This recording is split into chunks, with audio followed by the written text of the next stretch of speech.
এই যে মহারানী, রান্নাটা হলো নাকি এখনো শুধু গুলতি নেড়েই চলছো? হ্যাঁ, আর একটু বাকি আছে মা, এক্ষুনি হয়ে যাবে। বাকি? এখনো বাকি? আমার মেয়েটা সেই কখন থেকে খিদে পেটে নিয়ে বসে আছে। হ্যাঁ রে, তুই তাড়াতাড়ি ঘুম থেকে উঠতে পারিস না? প্রতিদিনই তো মা তাড়াতাড়ি ঘুম থেকে উঠি, সেই ভোর 5টায় উঠে বাড়ির সকল কাজ করি। এত বড় সাহস আমার মুখের উপর কথা বলি? সাপের 5 পা দেখেছিস নাকি? হ্যাঁ, একদম কথা বলবি না। খাবার নিয়ে ঘরে আয়। শেফা হলো সুটকির সৎ মা। সুটকির মা মারা যাবার পর মিসকে আবার বিয়ে করে, কিন্তু বেশ কিছুদিন আগে মিসকেও মারা গেছে। ছুটকিকে তার সৎ মায়ের অত্যাচার সহ্য করে দিন কাটাতে হতো। মা, এই যে তোমাদের খাবার, খেয়ে নাও তোমরা। এতক্ষণে মহারানীর আসার সময় হলো? বলি, খালি পেটে বেশিক্ষণ থাকলে যে আমার পেটে ব্যথা করে সেটা তোকে রোজ রোজ বলে দিতে হবে, তাই না? তোর মাথায় কি একটা কথাও থাকে না? হ্যাঁ, মা, কাকে কি বলছো?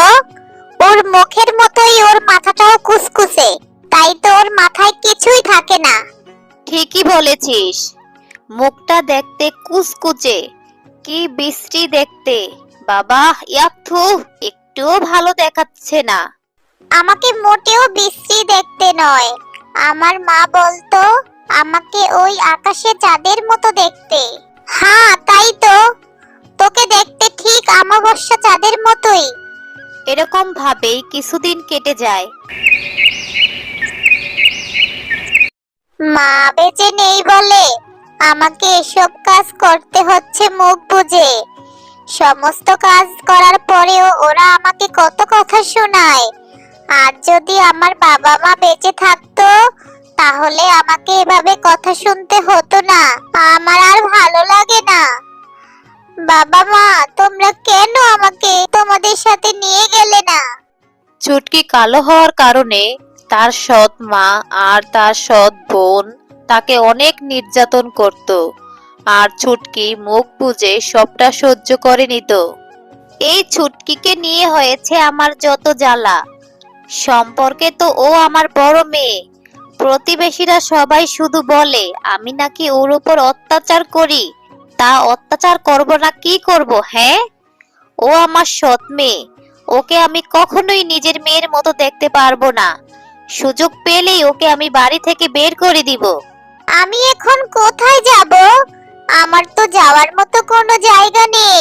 বাবা মা, তোমরা আমাকে রেখে কেন চলে গেলে? আল্লাহ, তুমি আমাকে আমার বাবা মায়ের কাছে নিয়ে যাও। আমি আর এই পৃথিবীতে থাকতে চাই না। আমি বাবা মায়ের কাছে যেতে চাই। শেফা হলো ছুটকির সৎ মা। ছুটকির বাবা মারা যাবার পর মিসকে শিয়ালকে বিয়ে করে এনেছিল, কিন্তু বেশ কিছুদিন আগে মিসকেও মারা গেছে। ছুটকিকে তার সৎ মায়ের অত্যাচার সহ্য করে দিন কাটাতে হতো। এরকম ভাবেই কিছুদিন কেটে যায়। একদিন ছুটকির হাত থেকে কিছু গরম জল শেফার গায়ে পড়ে যায়।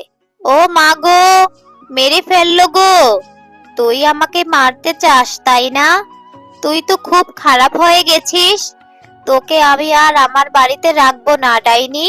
তুই আমাকে মারতে চাস তাই না? তোকে আমি আর আমার বাড়িতে রাখবো না। যা, এক্ষুনি বের হয়ে যা আমার বাড়ি থেকে। এরপর শেফালি শিয়ালিনী ছুটকিকে বাড়ি থেকে বের করে দেয়।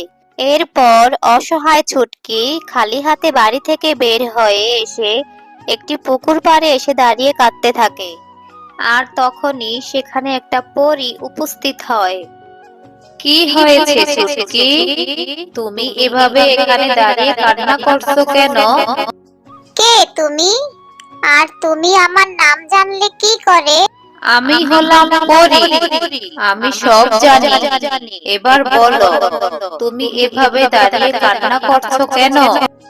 এরপর ছুটকি পরীকে সব ঘটনা খুলে বলে। সব শুনে পরী বলে, তুমি কেঁদো না চুটকি, এই নাও, আমি তোমাকে এই সাবানের পুকুরটা দিলাম।